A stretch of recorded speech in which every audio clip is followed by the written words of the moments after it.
Hujambo na karibu tena mtazamaji wa The World News katika kipindi hiki cha ulimwengu wa siasa. Mimi ni Adam Hussein. Iran imeamua kuonyesha ushirika wa karibu na mataifa ya Afrika. Iran sasa hivi inasema kwamba Afrika ndiye mshirika wa mkakati wa thamani wa Iran.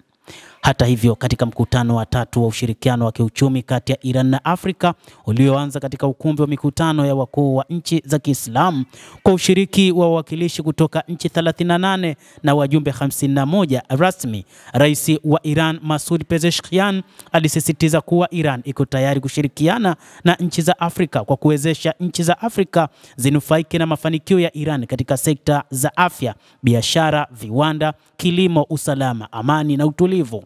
Kuimarisha uhusiano na nchi za Afrika ni miongoni mwa nguzo muhimu na za kudumu katika sera ya mambo ya kigeni ya Jamhuri ya Kiislamu ya Iran. Mwelekeo huu unatokana na sababu mbalimbali. Kwanza ni mtazamo wa kisiasa. Nchi nyingi za Afrika zimepitia historia ya unyonyaji wa kikoloni, hali ambayo imewajengea ari na malengo ya kupinga ukoloni. Katika muktadha huu ambapo Jamhuri ya Kiislamu ya Iran imekuwa mfano wa kuigwa kwa mataifa haya. Aidha, nchi nyingi za Afrika zina idadi kubwa ya Waislamu na hivyo zinakaribisha kwa fursa upanuzi wa mahusiano ya kiutamaduni na kidini na Iran. Zaidi ya haya, bara la Afrika linajulikana kama bara la fursa kwa mtazamo wa kiuchumi. Iran ambayo imeweka kipaumbele kwa kuimarisha ushirikiano wa kiuchumi na nchi rafiki hasa zile za Kiislamu inaweza kuwa mshirika wa kuaminika kwa mataifa ya Afrika. Katika muktadha huu, makamu wa kwanza wa rais wa Iran Mohammad Reza Aref akizungumza katika mkutano huo ulioanza siku ya Jumapili huko Tehran alieleza kuwa na wahakikishia kuwa dhamira ya Jamhuri ya Kiislamu ya Iran ni kuendeleza mahusiano ya kina ya kiuchumi na Afrika.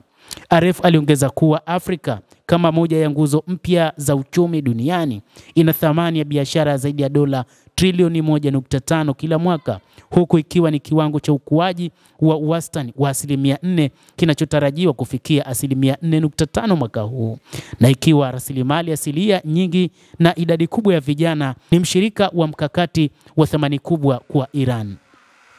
Mkutano huu unafanyika Tehran kuanzia tarehe 26 hadi 28 Aprili na baadaye Isfahan tarehe 29 na 30 Aprili.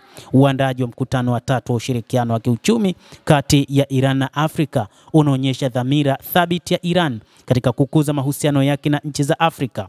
Kwa kuzingatia historia uporaji uliofanywa na wakoloni na nchi nyingi za Magharibi kwa sasa haziwezi kufikia ustawi unaohitajika na hivyo zinahitaji kuagiza bidhaa, huduma na wataalamu kutoka nje ya bara hilo.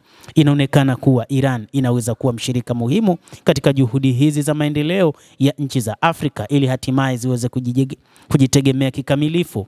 Katika mkutano huu zaidi ya wafanyabiashara 700 kutoka nchi 38 za Afrika walisajiliwa kushiriki, huku zaidi ya maafisa 50 wa ngazi ya mawaziri na viongozi wa masuala ya kibiashara kutoka Afrika wakihudhuria nchini Iran. Hii inaonyesha wazi hamu na nia mataifa ya Afrika kuimarisha uhusiano na Iran.